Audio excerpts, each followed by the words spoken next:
Hallelujah.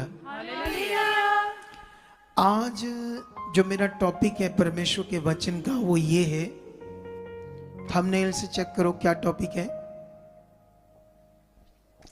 ऐसा लिखा, यीशु का जन्म क्यों हुआ, इसे मनाना है या क्या करना है। ठीक है, ये टाइटल है, टीचिंग का टाइटल, टॉपिक, टीचिंग का टॉपिक। ठीक है, अब इस पर आप लोगों ने सबने ध्यान देना है यहां बैठकर अच्छे से, ताकि हम आज जो परमेश्वर का वचन है उसे अच्छे से समझें कि परमेश्वर क्या चाहता है। सुनो, देखो ध्यान से।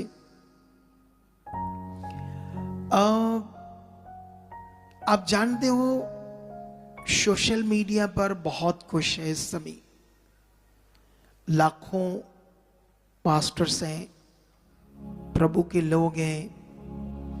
सोशल मीडिया को देखने के लिए हमारे हाथ में फोन है, तो ना जाने कब आप कौन सी वीडियो देख लो और आपका मन खराब हो जाए और जिससे आप आगे पीछे जाओ परमेश्वर से। ठीक है, क्योंकि तुम्हें सोशल मीडिया पर बहुत सारी ऐसी वीडियोस मिल जाएंगी जिनके लाखों व्यूज भी आए हैं, और वो सोशल मीडिया पर ऐसा वीडियोस है कि 25 दिसंबर को यीशु पैदा नहीं हुआ, ऐसी वीडियोस बनाई हैं लोगों ने, क्रिश्चियंस ने। वो कहते ये दिन तुमसे शैतान का जन्मदिन मनवा रहे हैं, ऐसा करके वीडियोस है। तो जो लैक ऑफ नॉलेज या जिन्हें कम समझ है, तो वो ऐसी वीडियो सुनेंगे तो हो सकता है उनका मन खराब हो जाए और वो परमेश्वर से आगे पीछे हो जाए। आप जानते हो जब आपके अंदर डाउट आएगा तब आपकी जिंदगी में शैतान काम करेगा। ये श्योर बात है, जब आपकी जिंदगी में डाउट होगा तो नेगेटिविटी ने काम करना ही करना है। याद रख लेना ये बात। कभी कभी कुछ लोग इधर आते हैं, उनके घर वाले उन्हें रोकते हैं, तो उनके दिमाग में कुछ ना कुछ डाउट चलते रहते, कोई बात को लेकर, ये बात वो बात, फिर नेगेटिविटी काम करती है। जब हम जो राइट सीखा है उस पे स्थिर हो जाते हैं ना, तो फिर परमेश्वर की पावर काम करती है। आपको ना कोई आगे कर सकता, ना कोई पीछे कर सकता है आपको। जब आप खुद ही डाउट में हो तो आप क्या किसी को बताओगे, क्या किसी का भला करोगे, क्या किसी को सिखाओगे। आप लोग कितनों को बात समझ आती है। वॉलंटियर और सोल्जर, ये जो पीछे लोग, इन्हें पीछे रोक दो, आगे मत आने दो, सबको पीछे रोक दो, सब लोगों को पीछे रोक दो, पीछे रोक दो सबको, किसी को आगे ना आने दो। पीछे खड़ा कर दो इनको, पीछे सबको पीछे ले जाओ इनको, एक भी बंदा आगे नहीं आना चाहिए। इधर देखो ध्यान से, अभी बाकी लोग ध्यान दो। इन्हें सबको खड़ा कर दो एक लाइन में पीछे। मेन टीम भी बीच में शामिल हो जाए जाकर इस काम में। सबको वहां पीछे खड़ा कर दो, सबको।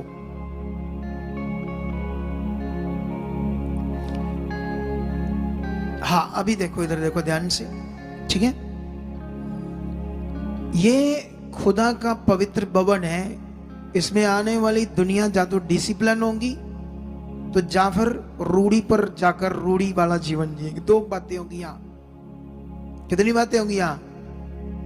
या तो रूढ़ी खूड़ी जीवन जिएंगे या राजाओं की जिंदगी जिएंगे। इस चर्च में आने वाले लोग, ये जो रूढ़ी दिमाग बंदे हैं ना, ये मुझे पसंद नहीं है। क्या ऐसे लोलों की तरह तुरे आ रहे हैं, कोई परवाह नहीं, कोई दिमाग में नहीं कौन खड़ा है और कौन वचन दे रहा है। जब सुनना ही नहीं तो आगे क्या करना है इन्होंने? पीछे खड़े करके रखो इनको, और पीछे कर दो, थोड़ा सा और पीछे ले जाओ, वहीं खड़े रखो। जब तक मैं खड़ा रहूं ये भी आज खड़े रहेंगे मेरे साथ वहीं। इनको बैठने में नहीं देना नीचे आज तुम लोगों ने। पीछे ले जाओ एक जगह पर, और पीछे ले जाओ, खड़े रखो इन सबको। इधर देखो, मेरी तरफ ध्यान दो। अब आपने सुनना है, क्या सुनना है यहां पर? मैं ये बात कर रहा था, अपनी मेन टीम कहाँ है ये बच्चे? टीन कहाँ? जैसे मेन बंदे कहाँ है? वो लव कहाँ है? ये सब ना लगते रिटायर करने वाले हो गए हैं। समझ नहीं आता इनको। 2 मिनट में ये खुद ही जाके पढ़ाई काम बैठ जाते हैं। शर्म आनी चाहिए इनको।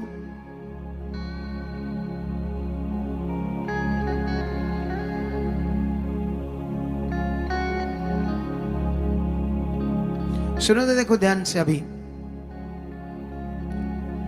क्योंकि जब तक किसी भी अदारे में, किसी भी इंस्टीट्यूट में, कॉलेज में, स्कूल्स में प्रिंसिपल, वहां का स्टाफ डिसिप्लिन और स्ट्रिक्ट नहीं है तो वहां कभी अच्छी पढ़ाई नहीं हो सकती। याद रखना, वहां के बच्चे कभी क्यों लोग, मैंने एक पोस्ट देखी, अडानी का स्कूल। अडानी सुना ना? अडानी, जानते कितनी फीस है उसकी महीने की? 12 लाख बच्चों की। सोच कर देखो क्या होगा वो स्कूल, कैसा अनुशासन होगी, कैसे एजुकेशन होगी। मैं वो बता रहे थे कि इतने बच्चे हैं, लगभग उस पूरे स्कूल में 6000 बच्चा है और 2000 टीचर हैं। सोच कर देखो कैसा, क्या वहां कर रहे होंगे। इसे बोलते हैं डिसिप्लिन, से बोलते हैं सिस्टम। सिस्टम दुनिया का सबसे पावरफुल विषय होता है। ये रूढ़ी तूड़ी जिंदगी, रूढ़ी गुड़ी दिमाग, कुछ ये गोवा है, गोवा, गोबर, गोबर लाइफ और गोबर सोच। इसे इंसानों की जिंदगी कभी अच्छी नहीं हो सकती। अच्छी जिंदगी के लिए समझना होगा, खड़े रखो। मैंने कहा खड़े रखो। एक तो ये सुनते नहीं हमारे बंदे। हाँ, ये तो देखो ध्यान से अभी। तो अब यहां पर क्या करना हमने, अगर हमारी जिंदगी में खुद डाउट है तो हम कभी भी किसी का जीवन, खुद भी अपना जीवन अच्छा नहीं जी पाएंगे और लोगों का भी नहीं जी पाएंगे। और इस समय दुनिया में जो शैतान है, शैतान, उसका काम ही है आपके अंदर डाउट पैदा करना।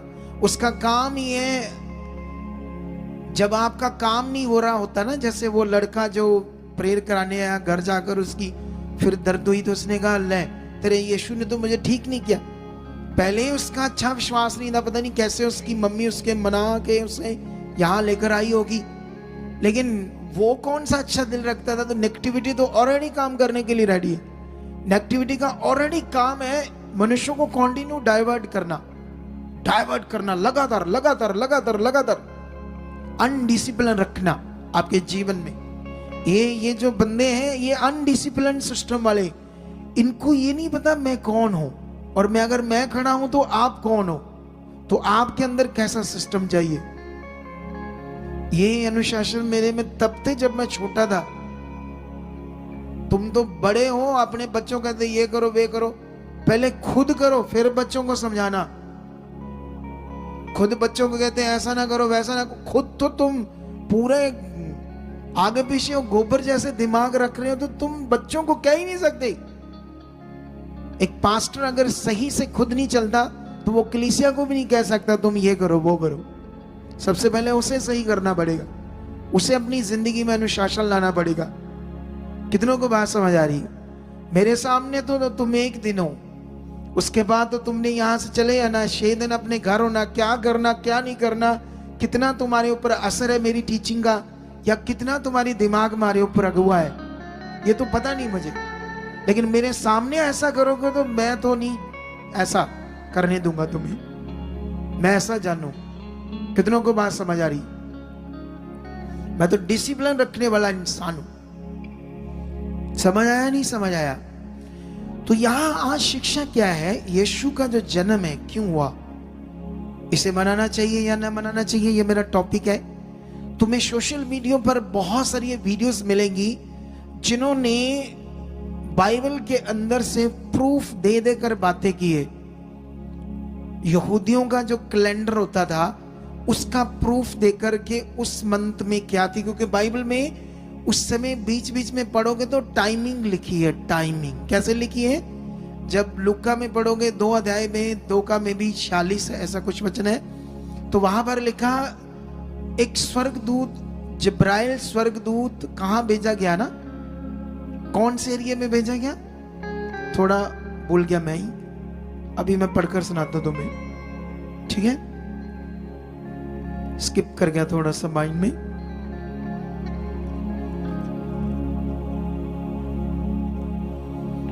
तो गलील के नासरत नगर में भेजा गया। नासरत तो मेरे दिमाग में आ रहा था, साथ में गलील नहीं आ रहा था, ठीक है, इधर देखो ध्यान से। तो ये ऊपर पढ़ो कैसे लिखा, 6वें महीने में। ये जो उनके मंथ थे, इससे समझ आती थी टाइमिंग उस समय, ठीक है। लेकिन जब टाइमिंग समझ आती है तो कुछ लोगों ने ऐसे वीडियोस बनाई है इस टाइमिंग को देखकर कि यीशु का जन्म सितंबर में हुआ, दिसंबर में नहीं हुआ, ठीक है।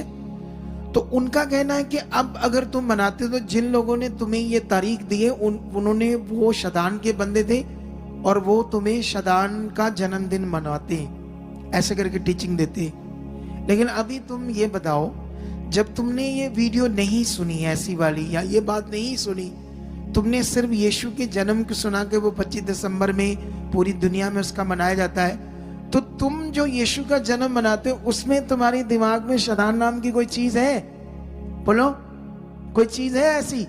या तुम्हारी जो भाव है, जो तुम्हारा फेथ है यीशु के साथ 25 दिसंबर को मनाना, उसमें कोई दुष्ट के साथ कोई कनेक्शन है? नहीं है ना? तो बस ये पकड़ के रखो बात, क्योंकि ऐसी शिक्षाएं पता नहीं कितनी है जिनको मैं आपके साथ ठीक करता रहता हूं। क्योंकि अगर मैं ठीक नहीं करूंगा तो आप लोग कभी भी, शैतान क्या करेगा, आपको डाइवर्ट कर देगा, आपको आगे पीछे कर देगा, तो आप लोग क्या हो जाओगे, डाइवर्ट होगे तो आपकी जिंदगी में नेगेटिविटी काम करेगी। इसलिए ऐसी कोई वीडियोस आपने नहीं देखनी। कितनों को बात समझ आई? एक सिख बंदे ने हमारे लोगों की वीडियो सुनी, कहना बाइबल जो है साबित कर देनी यसू 25 दिसंबर ਨੂੰ पैदा होया, तो मैं ना दी पैरों की जुत्ती च पानी पीऊंगा। इनकी, हमारे बंदों की वीडियो सुनकर सोच लो क्या चलने वाला है शैतान का काम इस दुनिया में। समझ आया कि नहीं समझ आया? अब वो उसका कहना था कि हमारे पंजाब में अभी वो चल रही है, जो 10वें गुरु के जो बच्चे थे उनकी शहादतें, शहीदियों का टाइम है हमारे गुरुओं का, शोक का टाइम है, ठीक है। लेकिन उनके हजारों लोग वीडियो बना रहे कि तुम्हारे शोक का टाइम है, लेकिन तुम उनको नहीं रोक सकते। एक पढ़े लिखे ने वीडियोस बनाई, उसने कहा इस हिसाब से तो जो उस समय यंग हुआ था, युद्ध हुआ था मुगलों और सिखों के बीच में, वो तो सालों चला था युद्ध। कैसे चला था? तो सालों चला था। तो उस हिसाब से तो हर रोज कुर्बानी, हर महीने 12 महीनों में कोई ऐसा दिन नहीं है जब कुर्बानी नहीं हुई। तो फिर तुम हर दिन शोक मनाओ, 12 महीने मनाओ, तुम कैसे उन्हें रोक सकते हो दूसरी कम्युनिटी के लोग को? कितनों को बात समझ आई? उसने ये बात समझ आई। उसने कहा फिर जब तुम्हारे आते हैं गुरुपुरब, ऐसे बर्थडे आते गुरुओं के, वो भी ना मनाओ, क्योंकि उस हिसाब से तो हर दिन हर महीने तुम्हारी प्रॉब्लम थी। समझ आया या नहीं समझ आया? तो ये इसके पीछे होता है षड्यंत्र, इसके पीछे होती है राजनीति। जो धर्म के ठेकेदार होते हैं ना, राजनीतिक बंदे, वो ऐसी चालें खेलते हैं और जनता को लड़वाते, मरवाते हैं आपस में, और अपने काम, अपनी सत्ता की रोटी सेकते हैं, और भोले भाले लोग धर्म के चक्कर में एक दूसरे से लड़ जाते हैं। कितनों को बात समझ आती है? ऐसे लोगों से बचना हमने। लेकिन अब मैं तुम्हें समझाता हूं आज ये वचन, ताकि तुम्हें ये समझ आए कि 600 साल पहले सिख धर्म के कुछ गुरु स्टार्ट हुए, नानक जी लगभग, फिर उनसे आगे आगे बढ़ते गए। हम ज्यादा से ज्यादा 600 साल पहले चले जाते हैं। लेकिन ये बताओ क्रिसमस कब स्टार्ट हुआ पूरी दुनिया में मनाना? ये सोचो पहले, ये सोचना बड़ा जरूरी। ये धर्म तो अभी 400-450 साल पहले बना, लेकिन सिखों के पहले गुरु 600 साल पहले आए। लेकिन उस हिसाब से अगर हम कैलकुलेशन करते हैं तो ये तो 600 साल पहले की बात है। लेकिन क्रिसमस कब से मनाया जा रहा है? 2025 साल पहले से शुरू हुआ। सोच कर देखो, ऐसा नहीं है अभी नया आया तो हमने जानबूझ कर रखा है तो हाँ प्रॉब्लम है। क्या है? हम जानबूझकर आपसे लड़ना चाहते हैं। अरे आपके गुरु बाद में आया, आपका धर्म बाद में बना, ये तो 2025 साल पहले से शुरू हुआ है।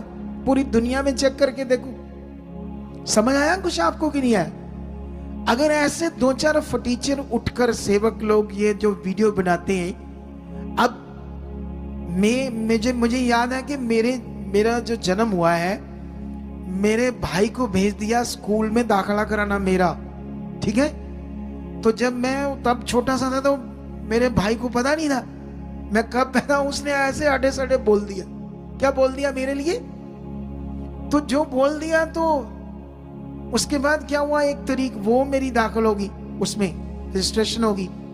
जब मुझे होश आई तो पता नहीं क्या हुआ, एक बार मैंने कोई पेपर बनाना था, उसमें मैंने दोबारा कहा चलो ये छोड़ दो, तारीख ये वाली डाल दो। अब एग्जैक्ट तो मेरा जन्म है वो तारीख नहीं है, लेकिन हम लोग तो 5 तारीख को मनाते हैं ना। अभी कौन सी मनाते हैं? जब मेरा बर्थडे आता है 5 अगस्त को, तो हम यहाँ करते हैं ना एक संगति में प्रभु की महिमा के लिए, आप मेरे साथ मेरे बर्थडे को भी सेलिब्रेट कर देते हो।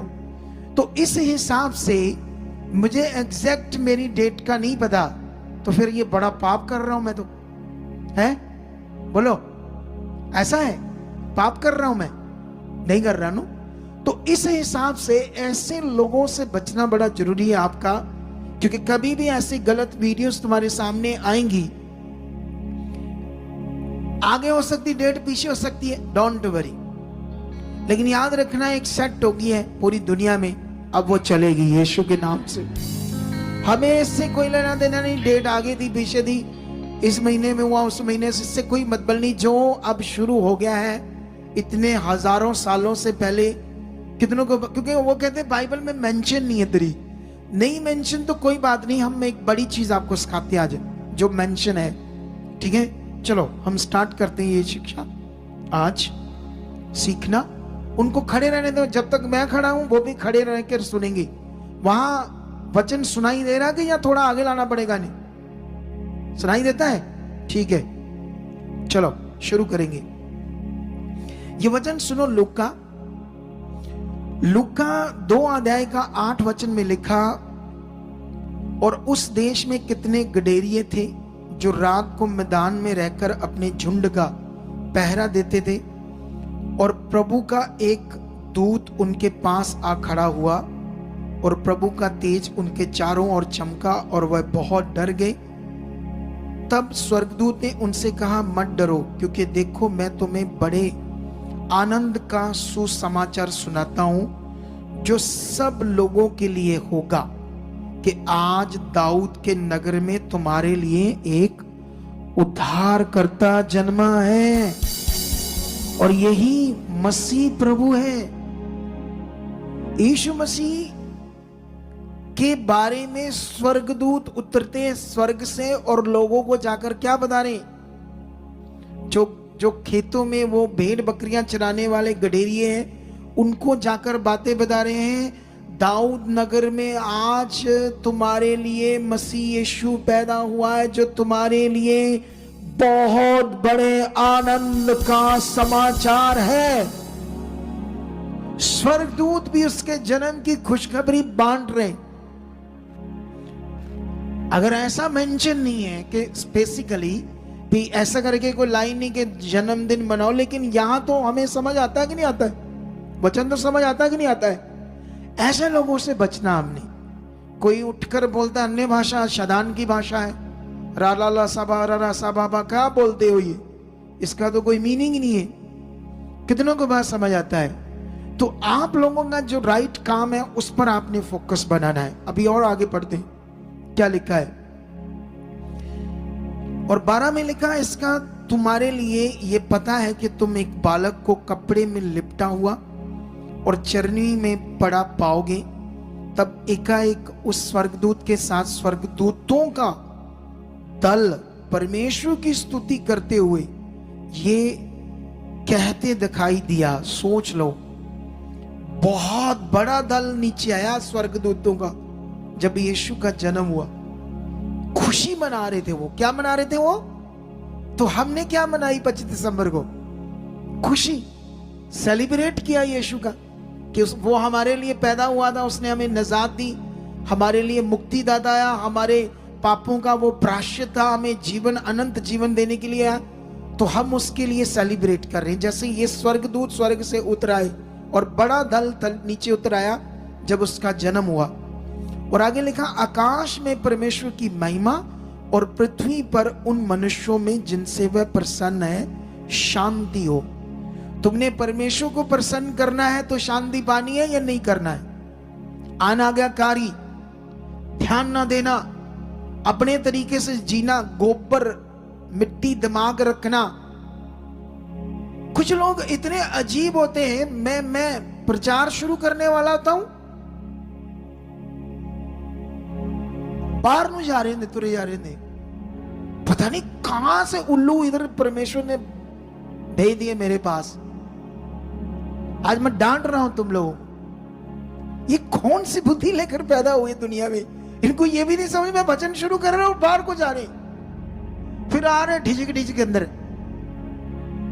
कितनी बड़ी चीज है ये परमेश्वर का वचन, कितना बड़ा वैल्यू है इसकी। समझ आया कि नहीं समझ आया? वचन में तो लिखा है नीचों तुच्छों को उसने चुन लिया, लेकिन ऐसे भी नीच तुच्छ नहीं रहना कि हमेशा ही मैंने नीच तुच्छ ही रहना है। उसने ये बताया, मैंने उन्हें चुना है जो दुनिया में कुछ है ही नहीं, ताकि उन्हें तैयार करूं। तो तैयार होने के लिए, तैयार तो होने के लिए ध्यान देना पड़ेगा, तभी तुम दुनिया को बताओगे कि मैं कुछ भी नहीं था। आज देखो मेरे पास क्या है। तुम गवाही देखो, मैं अनपढ़ था, लेकिन आज देखो मेरा कारोबार कैसा है, आज देखो मेरी कोठी कैसे है। वो बंदा जिसकी मैं गवाही दे रहा था, मुझे पहले मिला था वो, तब उसने मुझे कहा था मैं 6-7 क्लासें पढ़ा हूं। मैं भी वो अब बड़ी पोस्ट पर, इसीलिए 10 बोल दिया उसने सबके सामने। मैं 10 पढ़ा हूं क्योंकि बड़ी पोस्ट पे है ना, तो वो पोस्ट में पढ़ा लिखा बंदा होना चाहिए। लेकिन वो सच्ची नहीं इतना पढ़ा लिखा, उसको बस पंजाबी भी आती है, थोड़ी बहुत ही पढ़ दी, इंग्लिश नहीं आती। लेकिन क्यों इतना बड़ा अफसर बन गया वो? क्योंकि उसकी एक खासियत है, वो खुदा पर बिलीव करता है और बहुत चीजों में बड़ा परमेश्वर के साथ सही चीजें करता है। कितनों को बात समझ आती है? तभी तो परमेश्वर बरकत देता है। ऐसे कैसे बरकत आती? एक आम बंदा दिहाड़ीदार आज एक क्रिश्चियन बोर्ड पर चेयरमैन की पोस्ट पर है, 1.5 करोड़ की उसने गाड़ी ली, 3-4 गाड़ियां उसकी अपनी और है पहले से ही, कितनी कोठियां प्लाट से, कितनी जायदाद है। क्यों परमेश्वर ने इतना दिया? बोलो, क्या तुम्हें नहीं देना चाहता हूं? लेकिन कैसा मन चाहिए ये लेने के लिए? कैसा तुम आदर कर रहे हो? अरे अगुआ खड़ा हो तो उसके सामने तो ऐसे डर भय रहना चाहिए कि वो खड़े हैं तो हम क्या कर रहे हैं। ये सुधरने वाले हमारे बंदे, क्योंकि इनके अंदर कोई सिस्टम नहीं है, बस ये प्रॉब्लम इनकी है। देखो लोग आ रहे जा रहे, ए दगल होते,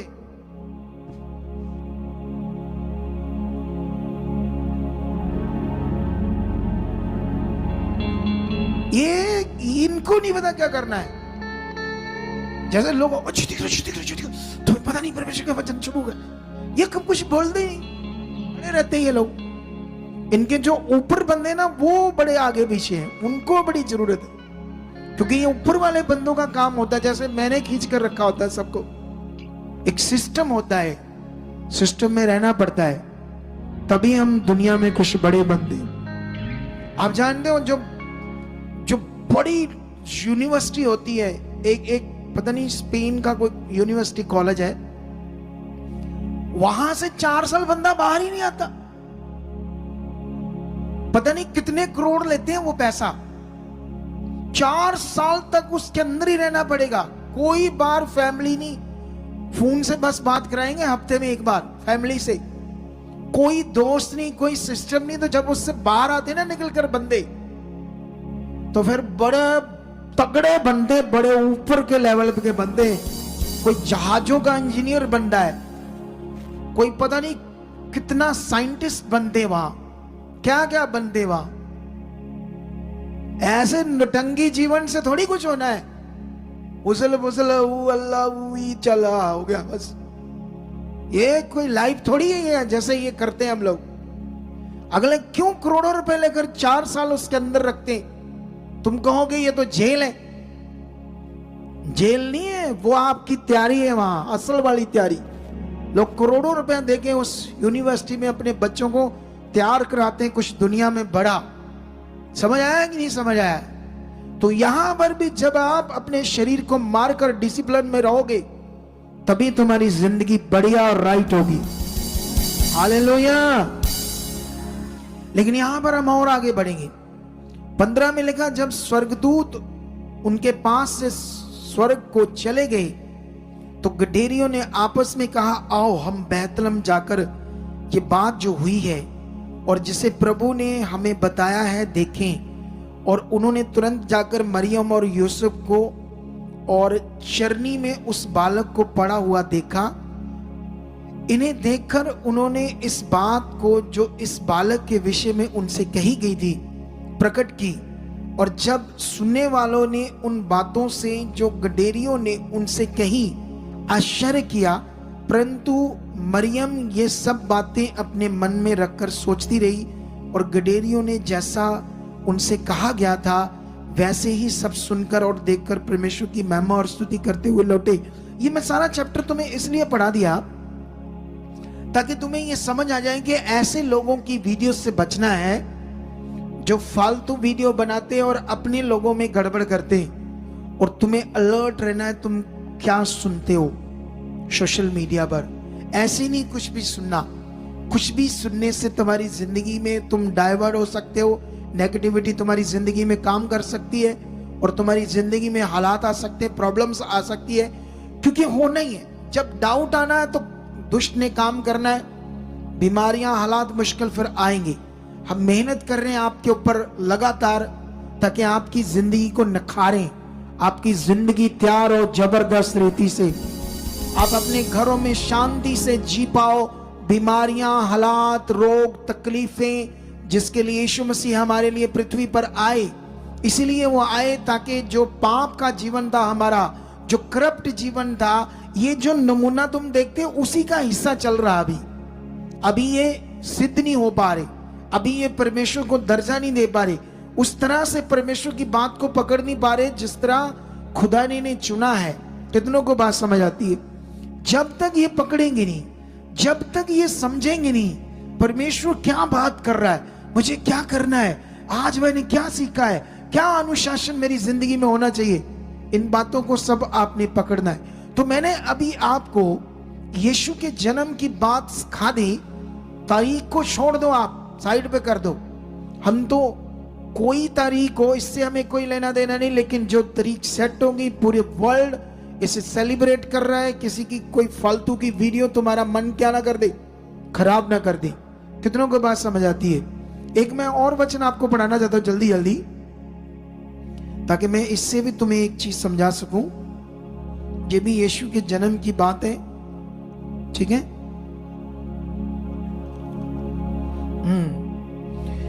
ये मत्ती 1:18 में लिखा, यीशु का जन्म इस प्रकार से हुआ कि जब उसकी माता मरियम की मंगनी यूसुफ के साथ हो गई तो उनके इकट्ठा होने से पहले ही वह पवित्र आत्मा की ओर से गर्भवती पाई गई, शादी होने से पहले।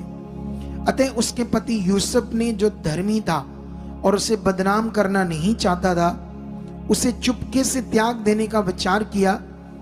जब वह इन बातों के सोच में ही था तो प्रभु का एक स्वर्गदूत उसे स्वप्न में दिखाई देकर कहने लगा, हे यूसुफ, दाऊद की संतान, तू अपनी पत्नी मरियम को अपने घर ले जाने से मत डर, क्योंकि जो उसके गर्भ में है वह पवित्र आत्मा की ओर से है। वह पुत्र जन्मेगी और तू उसका नाम यीशु रखना, क्योंकि वह अपने लोगों का उनके पापों से उद्धार कराएगा। हालेलुया। यीशु का जन्म की बात हमने सीख ली बाइबल से, लेकिन यीशु का जन्म होने का मतलब था बड़ा गहरा। ये दुनिया में जो गलत जिंदगी जी रही दुनिया पाप की, ये मौत है, मौत। इतना गहरा विषय है, इसको समझना पड़ेगा। ये जितनी लोगों के घरों में लड़ाई क्लेश झगड़े प्रॉब्लम है, ये पाप है, पाप का जीवन, खून में पाप है। ये मनुष्य पृथ्वी पर जो पैदा होता अपनी माँ के गर्भ से, पैदा होते ही वो एक श्रापित पैदा होता है, पैदा होते ही श्रापित पैदा होता है। देखो हमारा देश है भारत, ठीक है। अभी भारत देश, इसको मैं कंप्लीट करता हूं, लेकिन बीच में एक चीज लेकर आता हूं। मोदी साहब को, पूरे देश में इतनी वीडियोस आपको मिलेंगी, मॉल्स के बाहर जो लोग डेकोरेशन करते हैं, मॉल्स के बाद वो इसलिए करते हैं ताकि कोई फेस्टिवल में उनकी जो वो सेल होती 3-4 गुना बढ़ जाती है, तो इसलिए वो हर फेस्टिवल को मनाते हैं मॉल्स वाले। लेकिन हिंदू तभी हैं जो भी ये ऐसे बोल सकते हैं उनको, जो फटीचर लोग, गुंडागर्दी, गुंडे, हिंदू के नाम पर गुंडे, पूरे देश में उन्होंने तोड़फोड़ की, संडा क्लोज की, वो जिन्होंने वर्दियां डाली उन्हें मारा, चर्चेस में गए, चर्चेस को तोड़ा फोड़ा, उनकी डेकोरेशन खराब कर दी, और वहां जाकर हनुमान चालीसा पढ़ा चर्चेस के अंदर, ठीक है। ऐसा सब कुछ किया। हजारों वीडियो तुम्हें मिलेगी सोशल मीडिया पर, और इंटरनेशनल लेवल पर पूरी इंसल्ट हो रही है हमारे देश की, जो दुनिया का सबसे बड़ा धर्म, दुनिया का सबसे बड़ा फेस्टिवल की तरह लोग मनाते हैं इसे। जानते हैं इसके पीछे एक खेल होता है। मोदी साहब आप चर्च में गए खुद, और वहां जाकर प्रेयर कराई, वहां जाकर यीशु के क्रिसमस की बधाई दी, है ना। एक दिल्ली के बड़े कैथोलिक चर्च में गए। अब सोचने वाली बात है, आप चर्च गए, पूरा देश में तोड़फोड़ हो रही है, आपको चर्च जाओ या ना जाओ, एक लाइव हो जाओ और एक बयान दो कि अगर पूरे देश में किसी ने भी क्रिसमस मनाने वालों के साथ कुछ बुरा किया, तो हर स्टेट को मैं अलर्ट करता हूं, मुख्यमंत्री को, कि पूरी पुलिस प्रशासन को लगाओ, ऐसे गुंडों को जेलों में बंद करो। ये करना चाहिए था मोदी को, ऐसा नहीं किया, सिर्फ दिखाने के लिए कि मैं चर्च गया हूं और उधर ये सोच कर देखो ये कैसा सिस्टम है। हालेलुया। जानते ये क्या है? ये पाप है खून में। तुम जाओ अमेरिका, जाओ यूरोपियन देश में जाओ, न्यूजीलैंड, ऑस्ट्रेलिया, इंग्लैंड, वहां पर तुम्हें हिंदू मंदिर मिलेंगे। जब इनके फेस्टिवल होंगे वहां तुम्हें मनाते मिलेंगे। क्या उन देशों में कभी क्रिश्चियंस लोग, यहाँ मेजॉरिटी है, उन्होंने कहा तुम हमारे देश में ये क्या कर रहे हो? क्या कभी सुना आपने कि किसी हिंदू मंदिर को या ऐसे क्रिश्चियंस लोगों ने कुछ कहा है? भाई उनका कहना कि आपका ये विश्वास है। क्या है आपका? हम तो जानते हैं, हम सच्चाई क्या जानते हैं, लेकिन आपके विश्वास में हम नहीं कर सकते। जब परमेश्वर की मर्जी होगी तो आपको भी चुनेगा। कितनों को बात समझ आती है, लेकिन इतनी गुंडागर्दी की, इतनी गुंडागर्दी की, समझ आई कि नहीं समझ आई? इसे कहते हैं पाप। मनुष्य के अंदर पाप, पापी है मनुष्य। क्या करना पैसा दुनिया ने इतना, नेताओं को देखो कितना काला धन उनके पास, क्या करना पैसा? क्या वो पैसा उन्हें बचाएगा? पाप इसे कहते हैं। पूरी दुनिया लड़ रही, धर्म से लड़ रहे, देश देशों से लड़ रहे। कभी कभी मैं वो अपना YouTube चैनल खोलता हूं, उस पर ऐड आती है, इतनी सुंदर लड़की बोलती, वो ऐड भी ऐसी आती है उसको काट भी नहीं सकते। अगर मैं बंद भी कर दूंगा तो फिर वो ऐड आई, यानी जब तक वो अभी YouTube की नई पॉलिसी आ गई कि वो जो ऐड है वो पूरी आने देते हैं, उसको स्किप करने का भी नहीं ऑप्शन आता। और उसमें एक लड़की सुंदर सी बोल रही है, तुम्हें हजारों लड़कियां मिलेंगी इस ऐप पर खुल्लम खुल्ला बात करने के लिए। सोचो, हजारों लड़कियां उसमें जुड़ी, हजारों लड़के जुड़ सकते हैं। ये क्या है? और लोग उसको डाउनलोड करते हैं, उसकी कोई फीस होती है, उनका करोड़ों रुपया मिलता है उनको, ऐप वालों को। इधर बच्चों को बर्बाद कर देते हैं। एक एक लड़की 10-10 लड़कों से बात करती, रात रात गंदी बातें उनसे करती रहती है। ये क्या बढ़ रहा है दुनिया में? ये क्या चल रहा है दुनिया में? ऐसा तो तुम सोच भी नहीं सकते। अभी तो हम प्रभु में है ना, तो हम प्रभु में होने के कारण इन चीजों से दूर है। दुनिया में जाओ, सोच से भी परे हो रहा सब कुछ। जो यीशु में नहीं है ना, तुम सोच भी नहीं सकते कितना खतरनाक हो रहा है, कितना खतरनाक तरीके से लोग पाप में बढ़ रहे। और लेकिन उन्हें अच्छा लगता है, उन्हें मजा आता है उन चीजों में, क्योंकि वो गुलाम है पाप के। वो मृत्यु में उन्हें मृत्यु से कोई छुड़ा नहीं सकता। बाइबल में लिखा है, एक जगत के द्वारा मनुष्य में पाप आया और पाप के द्वारा मृत्यु आई, और एक मनुष्य के द्वारा इस दुनिया में क्या आया? मोक्ष आया, यीशु के द्वारा। याद रखना, तुम्हें ये समझना होगा बड़े अच्छे तरीके से। अगर तुमने एक दिन सेलिब्रेट किया यीशु को और बाकी दिन फिर तुम नॉर्मल हो, जैसे मान लो भीड़ों की भीड़ आई, आज भी वो चाहिए भीड़। कितनों को बात समझ आती?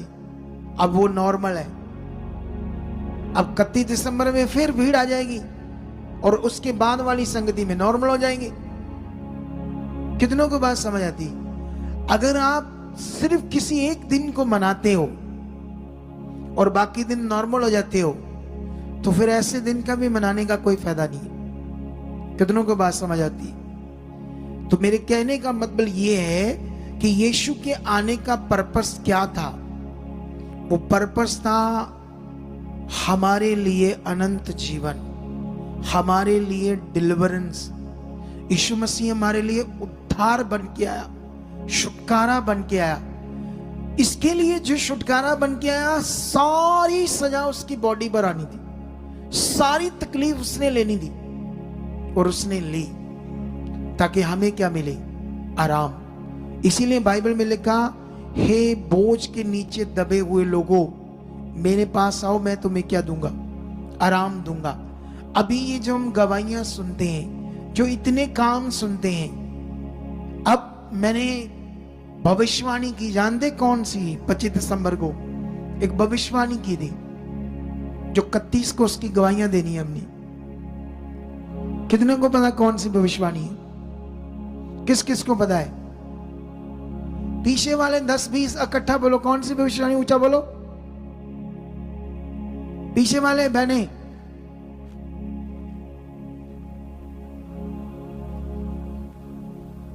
नाली थले मैं कहा बोलो, आप मुंह यूज करो अपना, जड़ा घर कर दे हला करके, जड़ा कर दे घर इतने यूज करो थोड़ा है। पीछे से आवाज ऊंची बुलंद करो। कौन सी भविष्यवाणी है? अगर आवाज ही नहीं तो वो वचन कैसे तुम्हारी जिंदगी में पूरा होगा? मैंने पहली बार ये भविष्यवाणी की कि तुम्हारे अकाउंट में पैसे आएंगे, 31 को गवाही दोगे तुम। मैंने पहली बार ये भविष्यवाणी की, क्योंकि मैं कोई ऐसी बात नहीं करता जब तक मुझे आत्मा में नहीं आती। अब इस पर विश्वास जो करेंगे वो देख लेंगे काम। ये तेरी भविष्यवाणी है, खुदा तूने अपने दास के मुंह से बोला है, ये वचन मेरी जिंदगी में पूरा हो चुका। अब विश्वास कर रहे हो, क्योंकि बाइबल में लिखा, जब भविष्यवाणी होती है तो प्रेरित पॉल ने तिमोथियस को कहा, जो तेरे विखे में भविष्यवाणी हुई उसके लिए विश्वास की अच्छी कुश्ती लड़। मतलब विश्वास की अच्छी कुश्ती लड़, उसके लिए विश्वास में बना रहे जो भविष्यवाणी तेरे लिए हुई। अगर तू बना नहीं रहेगा तो वो भविष्यवाणी तेरे जीवन में पूरी नहीं होगी। कितनों को बात समझ आ रही है? तो इस बात को पकड़ो आप स्ट्रांगली। वो ताकतवर खुदा है, वो कुछ भी कर सकता है। इजरायली जब मिस्र से निकले गुलामी से, परमेश्वर ने जब उन्हें छुड़ाया शैतान की गुलामी से, एक राजा की गुलामी से। उसके बाद उनके पास खेती नहीं था, अपने घर नहीं थे, वो जंगल में थे। और जंगल में भी कितने साल भटकते रहे? 40 साल तक। बाइबल में लिखा परमेश्वर ने अपनी सामर्थ से उनके कपड़े नहीं फटने दिए और ना उनकी जुतियां टूटने दी, अपनी शक्ति से, सामर्थ से। 40 साल सोचो, लाखों लोग जंगल में हैं, ना उनके पास खेती है, ना उनके पास घर है रहने के लिए, ना कारोबार है, ना पैसा है, ना खाने पीने की चीजें हैं। लेकिन बाइबल में पढ़कर देखो, परमेश्वर उनको क्या देता था? खाना देता था। रोज रोज उनके लिए खाना उतरता था उन लोगों के लिए। वो कितना शक्तिशाली है। आज लाखों लोगों का, हमने अभी कुछ हजारों लोगों का खाना बनाया, तो इतनी बड़ी रकम लगी हमारी, इतना बड़ा पैसा लगा। इस क्रिसमस को करने में इतना खर्चा लगा हमारा। मैं थैंक्स करता हूं उन सब लोगों का जिन्होंने बड़े मन से बोया था, बहुत मन से बोया था। बहुत लोगों ने बहुत दिल से बोया और हमने इतना बड़ा प्रोग्राम किया। अभी भी 31 को भी प्रोग्राम है, तो फिर वैसा ही खर्चा है, पूरा लंगर है, कॉफी है। इस बार मैंने कॉफी रखी है रात को आपके लिए, चाय भी रख दी है। कई कहते पिंडू अपने बंदे आनी पीनी है झग जी वाली चाह लियाओ, चाह ऐसा कहते सानू। भरावा केड़े पासे की करिए नाली है, तो उनके लिए चाय भी कर दी है इस बार। टीम ने बताया मुझे, तो वो कहते ना नहीं सानू पसंद, हमें चाय चाहिए। चाय है, कॉफी है, खाना अच्छे तरीके से। तो इसके लिए भी आप लोग आ सकते आगे, ठीक है? जो पहले किया आपने बहुत किया। और वैसे हम नव वर्ष में प्रवेश करने वाले, और ये आज की डांट संभाल कर रखना अपनी जिंदगी में। क्या रखना अपनी जिंदगी में? बाइबल में लिखा, बुद्धि धर्मी को डांट, वो और बुद्धिमान बन जाएगा। मूर्ख को ना डांट, वो तो झगड़ा करेगा, कुड़कुड़ करेगा, मूर्ख। अब मुझे नहीं पता कौन मूर्ख था, कौन अच्छे मन था, मतलब मैंने डांट दिया जो मुझे आत्मा में आया बस। क्योंकि जब डिसिप्लिन खराब होगा तो मैं तो बोलता हूं, कोई भी मेरे सामने हो, क्योंकि वो उस पर ध्यान देना चाहिए, अपनी ड्यूटी में खड़े रहना चाहिए। समझ आया कि नहीं समझ आया? लेकिन अब हमने क्या करना है यहां पर? अब परमेश्वर ने उनको खाना दिया, तो वो क्या, अगर उसने मेरे मन में लगाया तो वो आपके अकाउंट में पैसा नहीं दे सकता?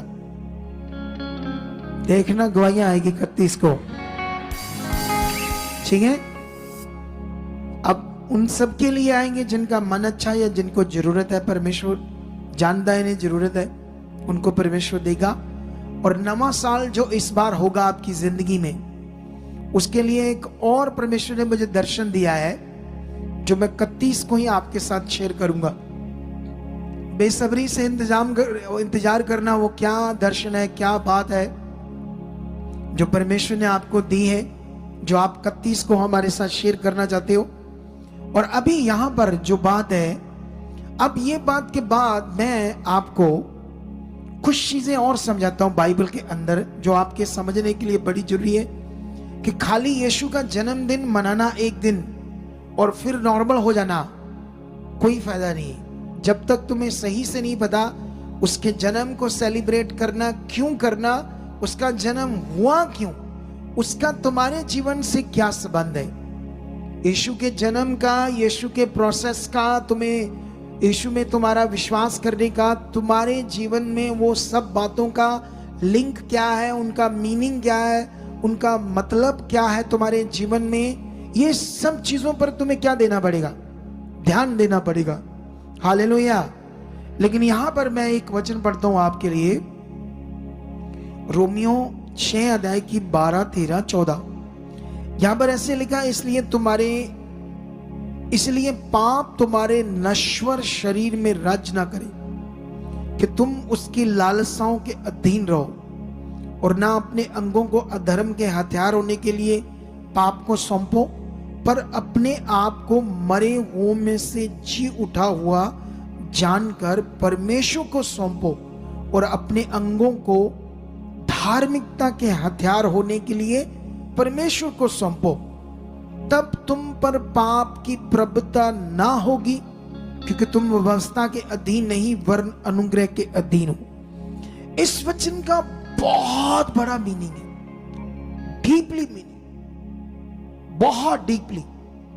कितनों को बात समझ आ रही? डीपली मीनिंग इसका यह है कि यीशु मसीह की कुर्बानी के द्वारा तुम्हें सिर्फ मिली पापों से क्षमा।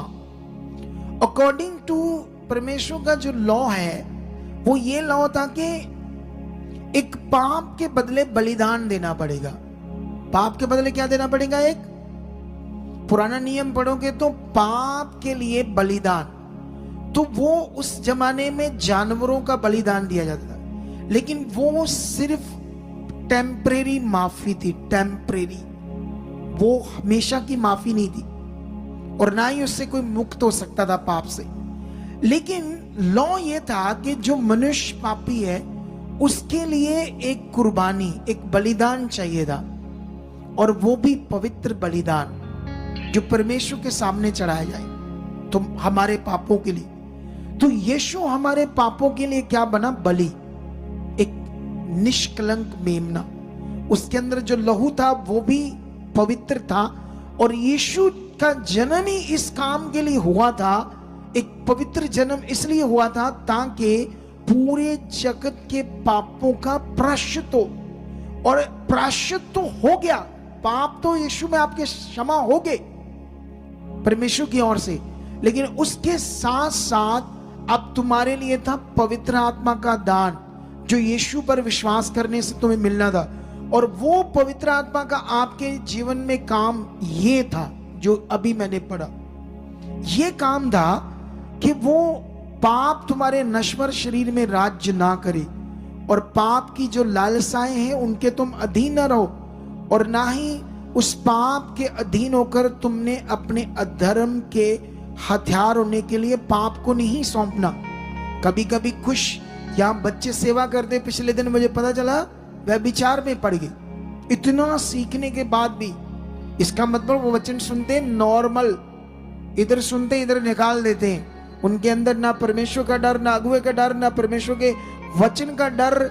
क्योंकि पाप जब काम करता है ना किसी इंसान के जीवन के अंदर, उसे कोई सूझबूझ नहीं रहती गलत क्या सही क्या है, बस वो तो उस लथपथ हो जाता है उन गलत चीजों में। जब पाप रज करता है, ना परमेश्वर अच्छा लगता है, ना घर वाले अच्छे लगते हैं, ना उसको समझाने वाला अच्छा लगता है।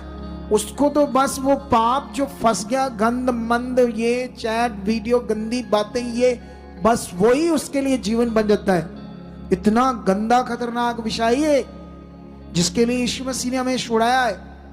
अब यही वचन लिखा है, लिखा अपने अंगों को अधर्म के हथियार होने के लिए पाप को मत सौंपो, क्योंकि तुम यीशु मसीह के साथ जी उठे हो। अब जी उठे तो अपने आप को किसको सौंपो? परमेश्वर को सौंपो। प्रैक्टिकल करो, जैसे सीख रहे हो तुम। जा, धन्यवाद प्रभु, मैं तेरे हाथ में हूं, तेरा आत्मा मुझ में है। ये पाप, ये गलत बातें मेरी जिंदगी के लिए नहीं है। मैं छुड़ाया गया हूं, मैं अब पापी नहीं हूं, मैं धर्मी हूं, मैं तेरी इच्छा पूरा कर रहा हूं, मैं तेरा वचन पूरा कर रहा हूं। क्योंकि ये सब करने से सब कुछ आपके पीछे आना है। वो धन दौलत चीजें, वो चंगाई, सब कुछ इसमें आना है।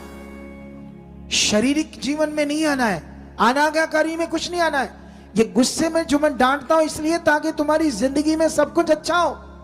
और मैं कभी कभी कई लोगों से बात करता हूं, जब लोग शारीरिक होते हैं, गलत होते हैं ना, उनको डांटो तो वो डांटने वाला उनको अच्छा नहीं लगता, जबकि वही तुम्हारे लिए सबसे बड़ा भले का कारण है। बोलो, जो तुम्हें डांट रहा, जो तुम्हें समझा रहा है गलत बात से, अनाज्ञाकारी से, आगे पीछे वाली जिंदगी से, उसी में तुम्हारा जीवन है, उसी में तुम्हारा बड़ा भला है, उसी में तुम्हारे लिए सब कुछ है। लेकिन जब कोई गलत होता है उसको डांटो, समझाओ, वो गुस्सा करता है, वो खड़ा किए ना मैंने, कोई नहीं आई खड़ा होना अगली बारी। कई बच्चे होने महापुरुष इदा भी सोच रहे होने, केड़े महापुरुष होंगे एक दो ऐसे बीच में, कोई नहीं, करो खत्म, बटाओ। हाँ, फिर अगली बारी तेन दसांगे चर्चा का घाटा सानू, कहीं और चले जाएंगे, ऐसा करोगे हमारे साथ। ऐसे भी उल्लू महाराज होते हैं जो जिंदगी में कभी कुछ नहीं पाते, कुछ नहीं पाते। फिर वो क्या मिलेगा उनको फिर, क्योंकि जो करना वो तो किया ही नहीं, जो समझा वो समझा ही नहीं। अब एक वचन और पढ़ता हूं आपके लिए, इसको तो मैंने पूरा कर दिया है, लेकिन याद रखो जब तुम अपने आप को परमेश्वर के हाथ में देकर चलोगे, जब आत्मा के चलाए चलने में प्रैक्टिकल करते जाओगे, फिर तुम्हारे अंदर धार्मिकता बढ़ती जाएगी, आत्मिक जिंदगी बढ़ती जाएगी। यही तुम्हारा बचाव है, यही तुम्हारी आशीष है, इसी में तुम्हारा मन लगना है, इसी में तुमने दौड़ दौड़ कर प्रभु के घर में आना है, इसीलिए तुमने दौड़ दौड़ कर वचन पूरा करना है और दौड़ दौड़ कर वचन सुनना है, मिस नहीं करना है। जब तुम्हारे अंदर धार्मिकता बढ़नी है, तुम्हारे घर, तुम्हारे बाल बच्चे, तुम्हारे परिवार फिर सुख की जिंदगी जिएंगे। तुम्हारे घरों में पैसा होगा, चीजें होंगी, खाने पीने को होगा, सुकून होगा, शांति होगा। इससे आना है, अनागाकारी से कुछ नहीं आना है। समझ आया नहीं समझ आया? लेकिन 8 की 16 में लिखा, 8 की 16 रोमियो, आत्मा आप ही हमारी आत्मा के साथ गवाही देता है, एक हमारा आत्मा और दूसरा परमेश्वर का आत्मा। ऐसे बात हो रही, आत्मा आप ही हमारी आत्मा के साथ गवाही देता है। समझ आ रहा है कि नहीं समझ आ रहा है? एक आत्मा हम में, जो हमारा आत्मा मनुष्य आत्मा, और दूसरा पवित्र आत्मा जो यीशु पे विश्वास करने से तुम्हें मिला। इसी आत्मा ने तुम्हें राइट करना है जब तुम इसके साथ प्रैक्टिकल करोगे। और बाइबल में लिखा, गवाही देता है कि हम परमेश्वर की संतान हैं। अब तुम कौन हो यीशु में? यीशु के बड़े काम के द्वारा, यीशु के जन्म के द्वारा इस पृथ्वी पर आने के कारण अब तुम परमेश्वर की संतान हो। और यदि संतान है तो वारिस भी, वरन परमेश्वर के वारिस और मसीह के संगी वारिस है, कि जब हम उसके साथ दुख उठाएं तो उसके साथ महिमा भी पाएं। अब ध्यान दो, बाइबल में वारिस किसको कहते हैं? वारिस, वारिस समझते हो? जैसे मान लो मेरा कोई प्लाट है, मेरी कोई जायदाद है, तो मेरे बच्चे उसके क्या है? वारिस, उसको कहते हैं वारिस।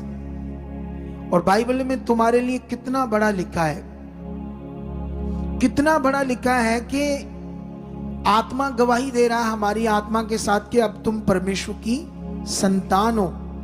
और जब संतान हो तो फिर वारिस भी हो, और परमेश्वर के वारिस और मसीह के संगी वारिस। अब यीशु मसीह का काम क्या था पृथ्वी के ऊपर?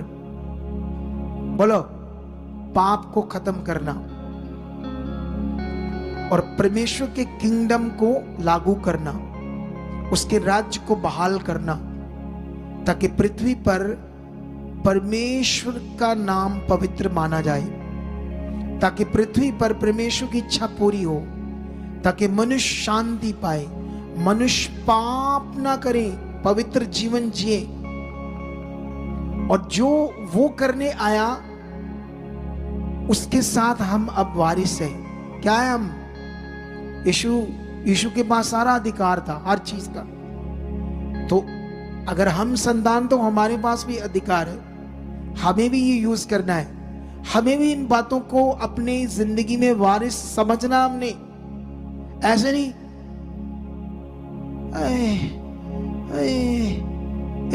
प्रे करियो साड़ी, मैं पूछूंगा कितने साल हो गए तुमको?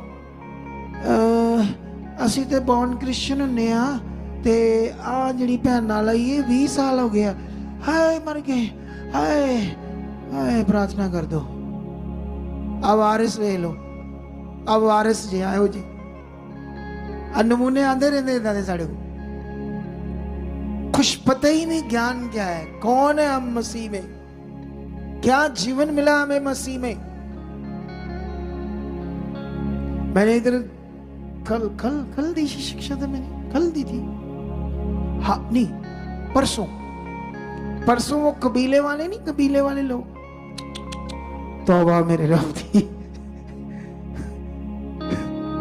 इतना नाक में दम कर दिया उन लोगों ने, किस शैतान ने उनको बना दिया कैसा। यही मिनिस्ट्री है जिन्होंने उनको बर्दाश्त कर लिया, सोच नहीं सकते। उन्हीं के लिए मैं आया था शिक्षा देने उनको।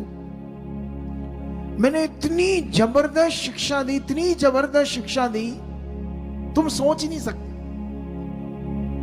अगर उसे कोई पकड़ लेता तो बैठा बैठा हील हो जाता, बीमारी चले जाती। ऐसी शिक्षा मैंने दी।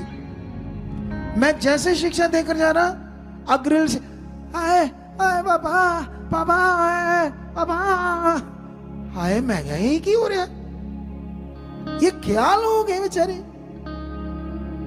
अग्रिल था नहीं, हाँ हाँ हाँ आई आई आई आई। इतना बुरा लोगों का। सुन कहां रहे, पकड़ कहां रहे, समझ कहां रहे, तो कैसे जिंदगी बचेगी, कैसे इनकी जिंदगी का भला होगा। परमेश्वर ने कहा मेरी प्रजा मेरे ज्ञान बिना नाश हो रही है। ज्ञान की समझ ना होने से ही प्रॉब्लम पड़ रही है। जब ये चीज, ये ज्ञान, ये समझ आपके अंदर बैठेगी ना, जैसे आज मैं कुछ लोगों की गवाहियां सुन रहा था, इतने हियाब से बहने बोल रही थी, हमने ऐसे अंगीकार करना शुरू किया, पापा जी की शिक्षा से ये हमने करना शुरू किया, ऐसा। मैं तो हैरान हो रहा था उनकी बातों से। लेकिन कुछ वो इतने सालों से भी प्रभु में चलकर वही वही वही ठुके ठुके कुछ लोग। कितनों को बात समझ आती है? देखना, दुनिया की सबसे पावरफुल कलीसिया होगी ये सुखपाल राणा मिनिस्ट्री की कलीसिया। और ये कहानी नहीं है, कहानी नहीं है, होगा। क्योंकि मैं इस तरह को, मैं कमजोर नहीं हूं। मैंने एक्सरसाइज इसीलिए शुरू की है, थोड़ा यंग बन जाऊं और ज्यादा काम कर पाऊं। कितनों को बात समझ आती है? जब नहीं करते एक्सरसाइज, ढीले पड़ जाती बॉडी, ढिड जे लमक जाते, इथों मांस मुंह सब लमाई थे। कई देखना लोग कितने मोटे हो जाते हैं, मांस यहाँ इधर भी इधर लमक जाते मांस सारे, फिर वो थक जाएगा, काम नहीं कर पाएगा। कितनों को बात समझ आती है? मुझे बड़ा काम करना है परमेश्वर का। मेरी बस एक ही दुनिया में डिजायर है, बस। और मुझे क्या करना है? सब कुछ तो है मेरे पास, क्या चाहिए मुझे? बस मुझे परमेश्वर का बड़ा काम करना है। मेरी एक ही इच्छा है लगातार कि दुनिया में जो अलग अलग बाबा लोग हैं, दुनिया में बहुत कुछ है, उन्हें मैंने एक बार बताना है परमेश्वर है कौन। बस मेरी डिजायर है कुछ ऐसे काम प्रकट करके जिससे उन्हें समझ आए दुनिया को कि परमेश्वर है कौन। जो कहते हैं ना, हम लाते हैं, ये बीमार लाते हैं, उनको मैंने चैलेंज करना है और उनको कहना लाओ लिखती रूप में, और ये देखो जिंदा खुदा क्या है। क्या बात समझ आ रही है आपको? समझ आ रहा कि नहीं समझ आ रहा? तो फिर तगड़े हो जाओ, दलेर हो जाओ, तुम खुदा के साथ हो। तुम्हारे लिए एक बड़ा उद्धार का सुसमाचार है। जब तुमने ये पकड़ लिया, मेरे लिए तो हो गया। ये हालात क्या, जैसे कुछ लोग बोल रहे थे, आपने अंगीकार करना। क्यों अंगीकार करना है? क्योंकि यीशु ने आपके रोगों को खत्म कर दिया।